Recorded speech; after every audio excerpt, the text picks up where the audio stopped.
السلام علیکم ورحمۃ اللہ وبرکاتہ۔ الحمد للہ رب العالمین والعاقبۃ للمتقین والصلاۃ والسلام علی رسولہ الکریم۔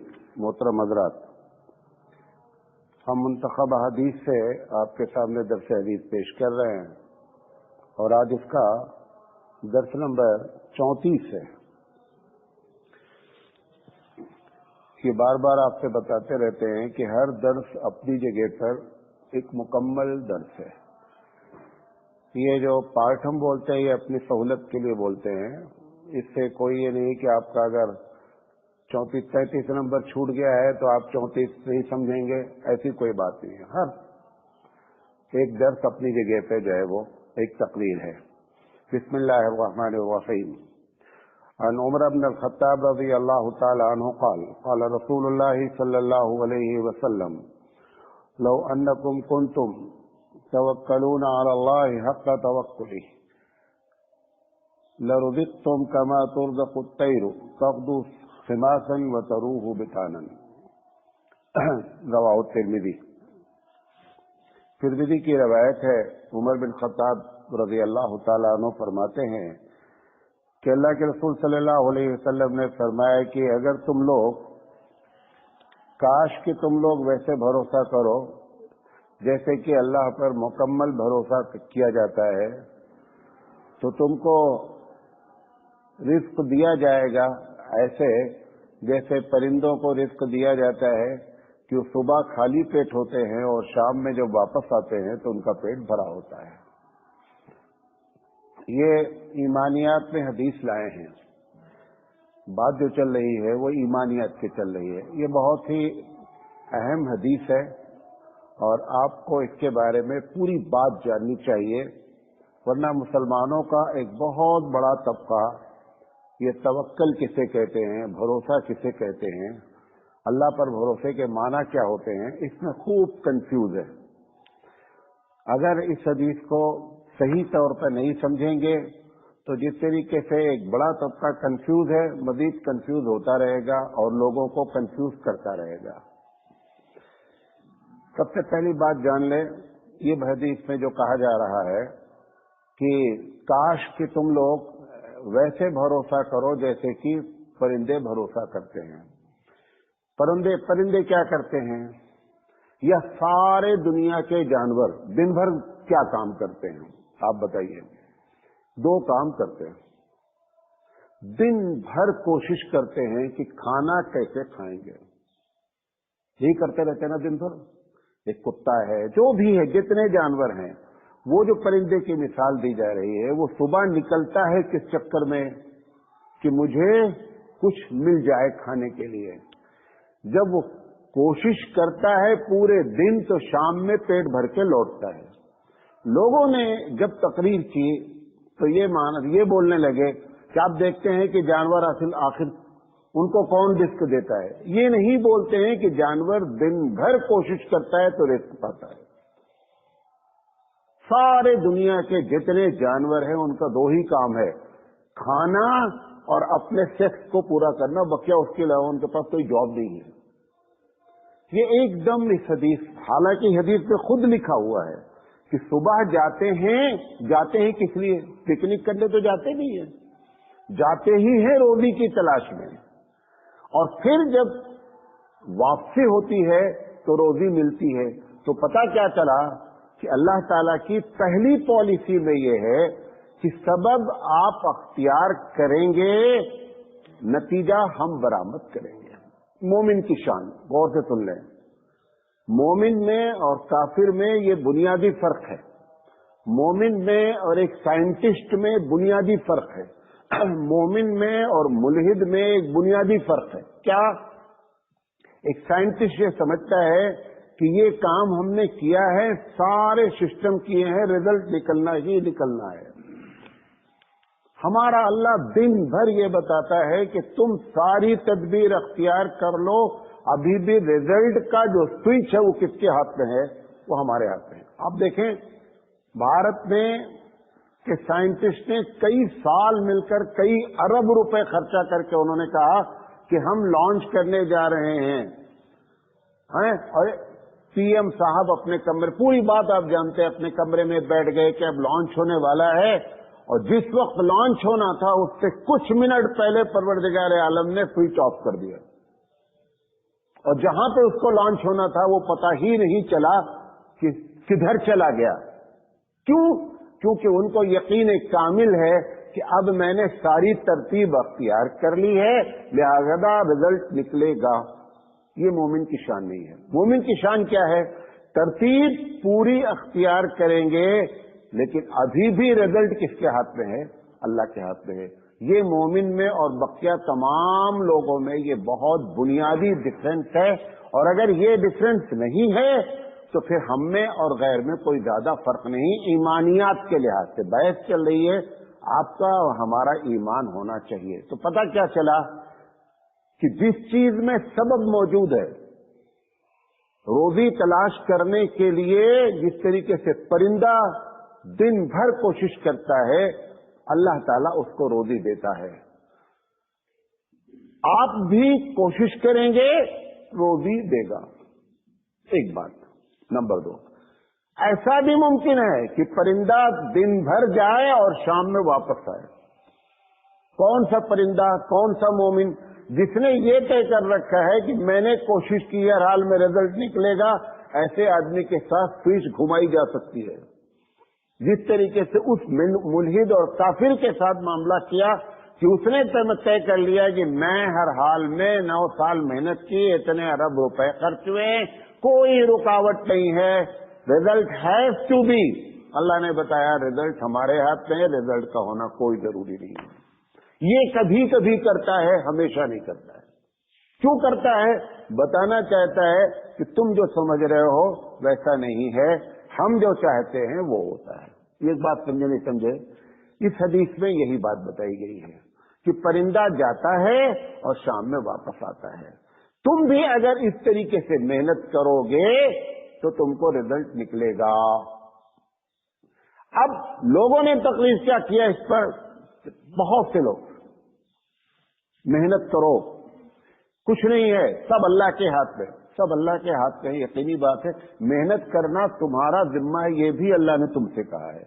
نہیں، کچھ نہیں ہوتا ہے، چلو سب بھروسہ کرو اللہ پر۔ ایسی کوئی ہمارے پاس ترتیب نہیں ہے۔ حبیب مصطفیٰ سرکار دو عالم صلی اللہ علیہ وسلم نے توکل پر بات کی کہ توکل کسے کہتے ہیں۔ ایک صحابی، جیسے آپ آج کنفیوز ہیں بعض لوگ، ایک صحابی نے اٹھ کر کے کہا کہ میں سمجھ رہا ہوں کہ جو کچھ کرتا ہے اللہ کرتا ہے، لہذا ہم نہ کرنے کی کیا بھی ضرورت نہیں ہے۔ ان کے پاس اونٹ تھا، انہوں نے کہا کہ میں اونٹ روز باندھتا ہوں، کیونکہ اونٹ ایک ایسا جانور ہے کہ اگر آپ نے کھولا تو بھگا۔ انہوں نے کہا میں آج سے اونٹ باندھوں گا نہیں، میں کھوٹے میں باندھوں گا نہیں، اللہ چاہے گا تو اونٹ دروازے پہ رہے گا، اللہ چاہے گا تو چلا جائے گا۔ یہ بہت سے لوگ بولتے نا۔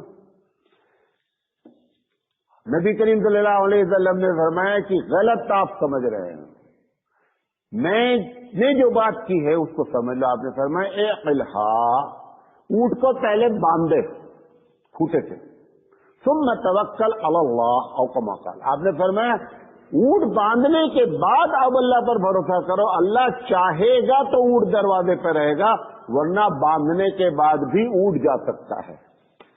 یہ ہماری ترتیب ہے، یہ ایک مسلمان کو بتایا گیا ہے۔ جیسے کبھی کبھی ہم لوگ جماعت میں جاتے ہیں، ایک بچہ کہہ رہا ہے میرا امتحان ہے، وہ سامنے والا کیا، ارے کچھ نہیں سب اللہ دیکھتے۔ ایک دم غلط تبلیغ کی جا رہی ہے، کوئی ایسی ترتیب نہیں ہے ہمارے پاس۔ ایک آدمی کہہ رہا ہے گھر میں ہمارے کھنانے میں اکیلے ہی رابنے والا ہوں، نہیں جی اللہ سب کرتا ہے، غلط بات کی جا رہی ہے، ایک دم غلط فلسفہ بیان کیا جا رہا ہے، قرآن حدیث کے خلاف ہے۔ مولانا ثانی رحمۃ اللہ علیہ فرماتے ہیں سبب کا اختیار کرنا جس میں سبب موجود ہے یہی توکل ہے۔ پھر سے جملہ سمجھ لیں، جس چیز میں سبب موجود ہے، آپ بہت اللہ والے ہیں، آپ طے کر لیں کہ مجھے اللہ اولاد دے گا، میں شادی کروں یا نہ کروں، بہت بڑے بزرگ ہیں، ممکن ہے، اس کا سبب اختیار کرنا پڑے گا۔